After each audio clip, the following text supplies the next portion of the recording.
So hello everyone, I welcome you all to UIS. जो budget है वो budget आपका पूरा आ चुका है। अब ये देखो, गवर्नमेंट के द्वारा ही पीआईबी का अगर आप देखोगे तो उसमें ये प्रॉपर डिटेल में बजट आपका आता है।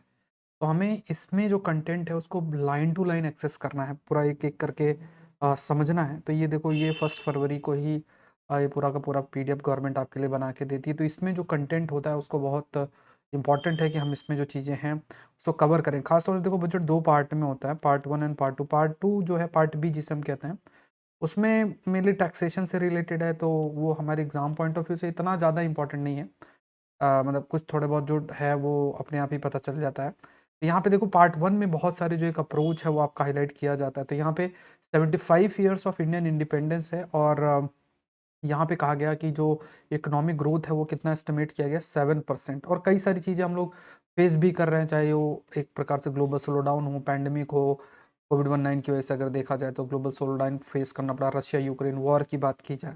अब इसमें देखो, अगर देखा जाए तो ऑनरेबल जो फाइनेंस मिनिस्टर हैं उन्होंने इस बात पर हाईलाइट किया है कि इंडिया ने वर्ल्ड क्लास जो पब्लिक डिजिटल इंफ्रास्ट्रक्चर है उसको काफ़ी डेवलप किया। इवन अगर आप देखोगे तो G20 के अंदर भी काफ़ी अधिक इस पे फोकस किया गया है कि G20 में भी जो हमने ये डेवलप किया है इसको कैसे इस्तेमाल करें। तो यहाँ पे डिजिटल पब्लिक इंफ्रास्ट्रक्चर, चाहे आधार से रिलेटेड हो, कोविन से रिलेटेड हो, यूपीआई से रिलेटेड हो, उस पर आपका फोकस किया गया है। कोविड-19 की वैक्सीनेशन ड्राइव की बात हो, या फिर कई सारे एरियाज़ हैं जिस पर इंडिया ने फोकस किया है, चाहे वो क्लाइमेट रिलेटेड गोल्स हो, चाहे कार्बन न्यूट्रलिटी की बात की जाए, जिसके लिए हमने गोल सेट किया है, या फिर हाइड्रोजन मिशन हो, या जो एनर्जी ट्रांजिशन की तरफ हम फोकस कर रहे हैं कि नॉन रिन्यूएबल से रिन्यूएबल की तरफ जाएं, इस पर भी है।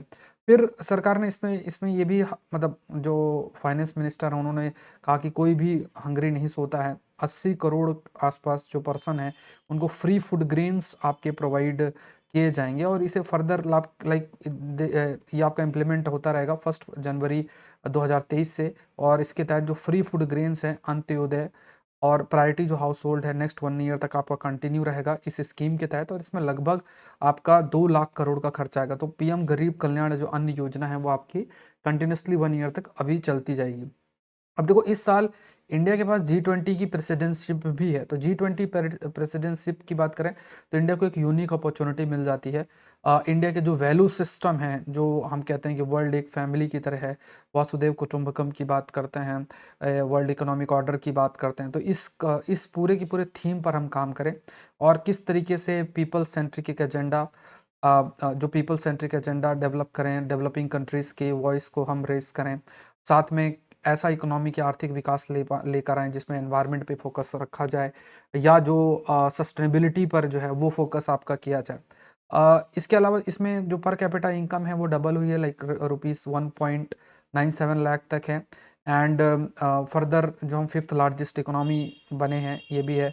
और जो इकोनॉमी ज़्यादा से ज़्यादा फॉर्मलाइज्ड हुई है, जैसे एक तरफ आपका इनफॉर्मल इकोनॉमी, दूसरी तरफ फॉर्मल इकोनॉमी, तो फॉर्मलाइजेशन की तरफ हम लोग गए हैं, रेगुलराइजेशन और फॉर्मलाइजेशन की तरफ। तो यहाँ पे लगभग ये अचीवमेंट से 11.7 करोड़ हाउस होल्ड है स्वच्छ भारत मिशन के तहत, 9.6 करोड़ एलपीजी कनेक्शंस हैं उज्ज्वला योजना के तहत, 220 करोड़ कोविड वैक्सीनेशन है of 102 crore persons, 47.8 crore bank accounts हैं अंडर पीएम जन धन योजना है, 44.6 करोड़ पर्सन्स है वो कवर्ड है पीएम सुरक्षा बीमा योजना और पीएम जीवन ज्योति योजना, और 2.2 लाख करोड़ कैश ट्रांसफर किया गया है 11.4 करोड़ फार्मर्स अंदर पीएम किसान Samman Nidhi. Per capita income है वो भी आपकी डबल हुई है, लगभग रुपीज़ 1.7 लाख तक का आपकी जो इंक्रीज हुई है।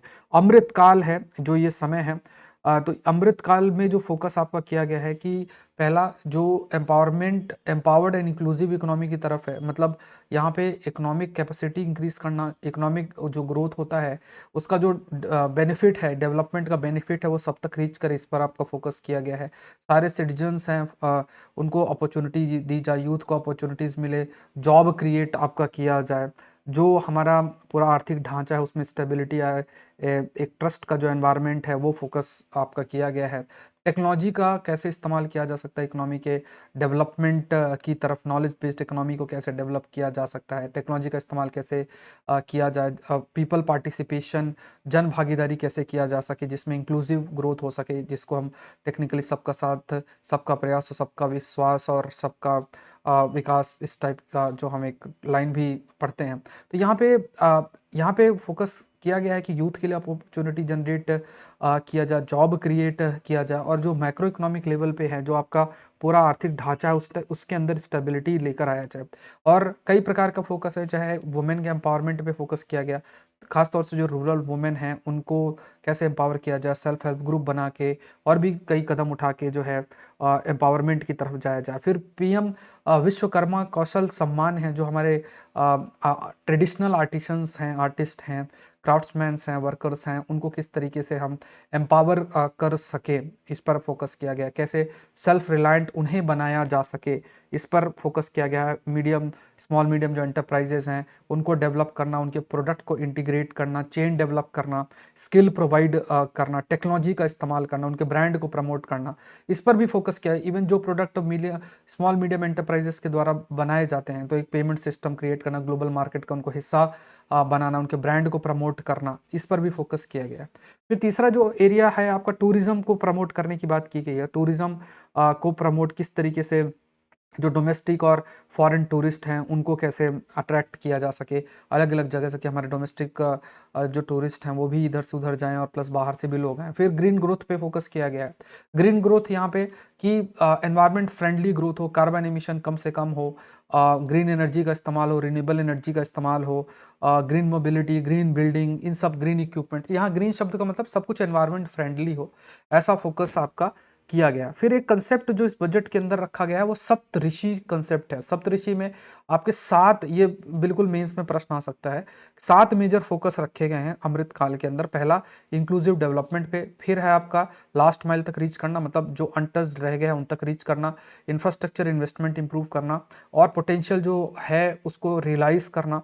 ग्रीन ग्रोथ है, जो हमारा ग्रोथ हो वो एक तरीके से, ग्रीन ग्रोथ की जब हम बात करते हैं तो ग्रोथ जो है वो हमारा एनवायरनमेंट फ्रेंडली हो, या फिर कार्बन एमिशन का कम से कम हो, यूथ को एम्पावर करना, और फिर फाइनेंशियल सेक्टर। तो ये 7 एरियाज हैं जो कि फोकस आपके इस सप्तऋषि के अंदर किया गया। तो यहाँ पे देखो, इस अमृत काल के अंदर ये डायग्राम के थ्रू देखो, financial sector, inclusive development, reaching the last mile, infrastructure and investment, unleashing the potential and green growth. तो ये सब 7 ऐसे एरियाज हैं जिस पर आपका फोकस किया गया है जब हम अमृत काल की बात करें। तो पहला देखते हैं इंक्लूसिव ग्रोथ। इंक्लूसिव ग्रोथ में क्या क्या है? इंक्लूसिव ग्रोथ में खास तौर से farmers, women, youth, OBC, SC, ST, जो हमारे डिफरेंटली एबल्ड पीपल है, इकोनॉमिकली वीकर सेक्शन है, तो जो भी हैं, और Jammu Kashmir region, Ladakh region, north region, जो भी मतलब आप कह सकते हैं कि जो विकास के इस धारा से रह गए हैं, उनको कैसे एम्पावर किया जाए, साथ में कैसे लेकर आया जाए, कैसे जो भी डेवलपमेंट है आपका, उस डेवलपमेंट का बेनिफिट सब तक रीच करे, ऐसा फोकस किया गया। तो फार्मर के लिए एग्रीकल्चर को कैसे डेवलप करना, तो लगभग एग्रीकल्चर सेक्टर में 186 लाख करोड़ फाइनेंशियल ईयर 2022 में इतना क्रेडिट दिया गया, मतलब जो लोन के रूप में। एग्रीकल्चर एक्सेलरेटर फंड आपका, जिससे कि मतलब खासतौर से रूरल एरियाज में नए नए स्टार्टअप्स हैं, तो ये फंड क्रिएट किया गया। Aatmanirbhar Bharat horticulture clean plant programme आपका लेकर आ गया, हॉर्टिकल्चर में जिसमें वेजिटेबल, फ्रूट्स और ये सब है, वहाँ पे भी इस प्रोग्राम के माध्यम से जो हाई वैल्यू हार्टिकल्चर क्रॉप्स, उनके प्रोडक्शन को इंक्रीज करना, फ्रूट्स, वेजिटेबल्स, कॉर्डिमेंट्स, मेडिसिनल प्लांट्स, सब हॉर्टिकल्चर के अंदर आते हैं। तो इनको किस तरीके से प्रोडक्शन इनका इंक्रीज किया जाए। 20 lakh crore credit animal husbandry, dairy, fishing sector को प्रोवाइड किया गया है। स्टोरेज कैपेसिटी डेवलप करने की बात आपकी की गई है। और श्री अन्न, मतलब जो मिलेट है, श्री अन्न यहाँ शब्द जो है मिलेट्स के लिए इस्तेमाल आपका किया, क्योंकि 2023 आपका इंटरनेशनल ईयर मिलेट्स के लिए, तो 2023 के प्रीलिम्स में मिलेट से रिलेटेड, चाहे उसका डिस्ट्रीब्यूशन, प्रोडक्शन या इस टाइप का कोई ना कोई जो प्रश्न है वो आपका बिल्कुल फ्रेम हो सकता है। तो एग्रीकल्चर की बात करें तो डिजिटल और पब्लिक इंफ्रास्ट्रक्चर, मतलब डिजिटल टेक्नोलॉजी का किस तरीके से इस्तेमाल एग्रीकल्चर सेक्टर के डेवलपमेंट में किया जाए, इस पर भी काफ़ी अधिक फोकस किया गया कि डिजिटल टेक्नोलॉजी का कैसे हम इस्तेमाल कर सकते हैं, चाहे क्रॉप की प्लानिंग के अंदर हो, चाहे वो फार्म इनपुट्स की हम बात कर सकते हैं, we can call about farm inputs, फिर आपका इंश्योरेंस, फिर क्रॉप मार्केट इंटेलिजेंस, मतलब जैसे पूरा का पूरा एग्रीकल्चर में कैसे चीज़ों को आप प्रोड्यूस करते हो। दूसरा आप जो भी प्रोड्यूस करते हो उस मार्केट तक कैसे रीच करें, तो मार्केट इंटेलिजेंस की हम बात करते हैं। फिर स्टार्टअप्स को डेवलप करने के लिए आपके पास एग्रीकल्चर एक्सेलरेटर फंड आपने डेवलप करने की बात की है। प्रोडक्टिविटी कॉटन क्रॉप्स को इसको इन्हेंस करने का हमने पब्लिक प्राइवेट पार्टनरशिप के माध्यम से प्रयास किया है। इसमें जहाँ भी इनपुट जैसे सीड की ज़रूरत है, दूसरे पेस्टिसाइड और दूसरे जो भी चीज़ों की ज़रूरत है उसको प्रोवाइड करना, मार्केट इंटेलिजेंस का मतलब जो मार्केट में नीड डिमांड है उसको मीट करना। हॉर्टिकल्चर क्रॉप्स को प्रोडक्शन के इंक्रीज करने के लिए भी हमने लगभग 2200 करोड़ रुपए प्रमोट किए हैं। श्री अन्न यहाँ पे ग्लोबल हब, हमें ग्लोबल हब मिलेट्स के लिए बन सकता है, क्योंकि जो श्री अन्न है या मिलेट्स है इसका बहुत न्यूट्रिशनल वैल्यू है। ज्वार, रागी, बाजरा, कुट्टू, रामदाना, कांगनी, कुटकी, कोडो, चीना, समा, ये सब आपके श्री अन्न के अंदर आती है। एग्जाम्पल प्रीलिम्स में भी पूछा जा सकता है कि इनमें से कौन सा मिलेट्स हैं। तो फूड सिक्योरिटी, न्यूट्रिशनल सिक्योरिटी के लिए बहुत जरूरी है। 2023 जो है इंटरनेशनल ईयर है मिलेट्स का, तो इसलिए भी सरकार इस पे काफ़ी अधिक आपका फोकस कंटिन्यूस बेसिस में कर रही है कि हम अपने क्योंकि न्यूट्रिशनल इंपॉर्टेंस भी है तो हम इसको अपने फूड का हिस्सा कैसे बना सकें। और Indian institute of millet research Hyderabad है, वो पूरा देखेगी किस तरीके से मिलेट्स का हम डेवलपमेंट कर सकते हैं, उसको जो है एक प्रकार से उसको उसके प्रोडक्शन को कैसे हम इंक्रीज कर सकते हैं। लगभग 20 लाख करोड़ का आपका एग्रीकल्चर जो क्रेडिट है वो प्रोवाइड करना। साथ में पीएम मत्स्य संपदा योजना आपकी लॉन्च की गई है। फर्दर इन्वेस्टमेंट 6000 करोड़ का इसमें भी किया गया है फिशरमैन, फिश वेंडर्स के लिए। फिर कोऑपरेटिव्स को डेवलपमेंट और विकास के लिए भी प्रयास किया गया, तो न्यू मिनिस्ट्री ऑफ कोऑपरेशंस वो आपकी फॉर्म की गई है। सहकार से समृद्धि, ये आपकी योजना है जिसके तहत हम कोऑपरेशन को किस तरीके से इंक्रीज किया जाए। एंड जो प्राइमरी एग्रीकल्चर क्रेडिट सोसाइटीज़ हैं, उनकी अगर बात करें तो लगभग 63,000 प्राइमरी एग्रीकल्चर क्रेडिट सोसाइटीज़ हैं। उनको कंप्यूटराइज आपका करना। बहुत सारे लेवल पे जो कोऑपरेटिव्स हैं। फिर इसके अलावा भी डिसेंट्रलाइज्ड लेवल में कैसे हम स्टोरेज कैपेसिटी डेवलप कर सकें, गांव देहात इलाके में भी हम कैसे स्टोरेज कैपेसिटी जो है वो डेवलप कर सकें, इस पर भी फोकस किया गया। फार्मर्स भी अपनी चीज़ों को स्टोर करने के लिए स्टोरेज कैपेसिटी का इस्तेमाल कर सकते हैं, इसमें भी कोऑपरेटिव्स का एक बड़ा रोल प्ले कर सकता है। फिशरी सेक्टर्स के अंदर, डेयरी सेक्टर्स के अंदर भी कोऑपरेटिव्स का एक बड़ा रोल आपका हो सकता है। फिर कई प्रकार के कॉलेज, अब जैसे हेल्थ के लिए आपके जैसे हेल्थ एक्सपेंडिचर को 2.1% ऑफ द जीडीपी इतना इंक्रीज करना है। Sickle cell anaemia and elimination mission आपका लॉन्च किया गया। नई नर्सिंग कॉलेजेस खुल रहे हैं। Public private medical research encourage किया जा रहा है, जो लैब्स हैं आईसीएमआर के, Indian Council of Medical Research की। एंड नया प्रोग्राम जिससे कि फार्मास्यूटिकल में जो रिसर्च है उसको प्रमोट किया जाए, इस पर भी फोकस आपका किया गया। टीचर ट्रेनिंग्स पे भी फोकस आपका किया गया। फिर इंक्लूसिव डेवलपमेंट की, एजुकेशन की अगर हम बात करें, एजुकेशन और स्किलिंग के लिए, तो एजुकेशन में एक्सपेंडिचर ये किया, ये डेटा इंपॉर्टेंट है, 2.9% ऑफ द जीडीपी। उसके बाद टीचर्स ट्रेनिंग को रिवैम्प करना, नेशनल डिजिटल लाइब्रेरी की बात करें उसका सेटअप करना, and physical library panchayat ward level पे देखा जाए तो वहाँ पे भी स्टेट्स को इनकरेज करना, ये जो लाइब्रेरी है वो इनको सेट आपका करना। प्रधानमंत्री कृषि कौशल विकास योजना, उसको भी आपका लॉन्च किया गया है। रीचिंग द लास्ट माइल का मतलब हो गया जो अनटच्ड है, जैसे मान लो नॉर्थ ईस्टर्न रीजन है उस तक हम कैसे रीच कर सकते हैं। तो यहाँ पे ministry of Ayush, fisheries, animal husbandry, dairy development, जल शक्ति कोऑपरेशन, तो यहाँ पे बहुत सारी ऐसे मिनिस्ट्रीज हैं जहाँ जिसके माध्यम से हम सभी तक कैसे रीच कर सकें, कोई भी रहे ना डेवलपमेंट के बेनिफिट से। चाहे वो आपका पीबीटीजीज है, पीबीटीजी का मतलब होता है जो पर्टिकुलरली वल्नरेबल ट्राइबल ग्रुप्स हैं, तो उनके लिए मिशन लॉन्च किया गया है। माइक्रो इरिगेशन के लिए, जैसे ड्रिप इरिगेशन और इस सब के लिए पैसा, फाइनेंशियल असिस्टेंस प्रोवाइड करना। जो इतने सारे टीचर्स हैं, एकलव्य मॉडल जो कि ट्राइबल हमारी कम्युनिटी है उनके लिए, ये जो स्कूल्स हैं उनको उन पे टीचर और ज़्यादा रिक्रूट करना। अंत्योदय और प्रायोरिटी हाउस होल्ड में फ्री फूड ग्रेन प्रोवाइड करना। एंड भारत श्री जो है वो सेटअप करना, डिजिटाइजेशन ऑफ एंशियंट इंस्क्रिप्शंस का डिजिटाइजेशन के लिए करना। पीएम आवास योजना को इन्हेंस करना। उसके अलावा एस्पिरेशनल डिस्ट्रिक्ट और ब्लॉक प्रोग्राम की बात किया गया, तो यहाँ पे प्रधानमंत्री पीवीटीजी डेवलपमेंट स्कीम है। तो यहाँ पे प्रधानमंत्री पीवीटीजी मतलब जो पर्टिकुलरली वल्नरेबल ट्राइबल ग्रुप्स की बात अगर हम करें तो वहाँ पे वी कैन से कि उनको कैसे ध्यान रखा जाए, तो उस पर भी फोकस आपका किया गया है। प्रधानमंत्री पीवीटीजी डेवलपमेंट मिशन लॉन्च किया गया है। खासतौर से safe housing, clean drinking, sanitation, ये जितनी एजुकेशन, हेल्थ, सारी फैसिलिटीज़ प्रोवाइड करना, लगभग 15,000 करोड़ अवेलेबल इस मिशन के तहत आपका किया जाएगा। ड्रॉट प्रोन रीजन के अंदर भी जैसे कई प्रोजेक्ट आपके बनाए जा रहे हैं जहाँ से जिसकी वजह से इरिगेशन और ड्रिंकिंग वाटर जो है वो प्रोवाइड किया जा सके। फॉर एग्जांपल ड्रॉट प्रोन जो रीजन कर्नाटका का है उसको अपर भद्रा जो प्रोजेक्ट है वो आपका डेवलप किया जा रहा। पीएम आवास योजना के तहत भी जो घर हैं उसके लिए भी आपका अमाउंट को इन्हेंस किया गया था लाइक बाई 66% टू ₹79,000 करोड़। फिर इंफ्रास्ट्रक्चर और इन्वेस्टमेंट में भी इंफ्रास्ट्रक्चर और इन्वेस्टमेंट की अगर हम बात करें तो यहाँ पे कैपिटल इन्वेस्टमेंट आउटले 33.4% से इंक्रीज किया गया है। इंफ्रास्ट्रक्चर फाइनेंस सेक्रेटेरिएट जो कि जैसे डिफरेंट डिफरेंट इंफ्रास्ट्रक्चर है तो उसमें प्रॉपर कोऑपरेशन रहे, कोऑर्डिनेशन रहे, तो इसके लिए ये secretariat special secretariat administrative work के लिए क्रिएट किया गया है। अर्बन इंफ्रास्ट्रक्चर क्रिएट करना टायर 2 टायर 3 सिटीज़ के लिए कैसे इंक्रीज किया जाए। और इवन स्टेट गवर्नमेंट्स को भी 50 साल 50 ईयर्स इंटरेस्ट फ्री लोन देने की आपकी बात की गई थी। कुछ सपोर्ट जो स्टेट लेवल पे प्रोवाइड आपके किए गए हैं।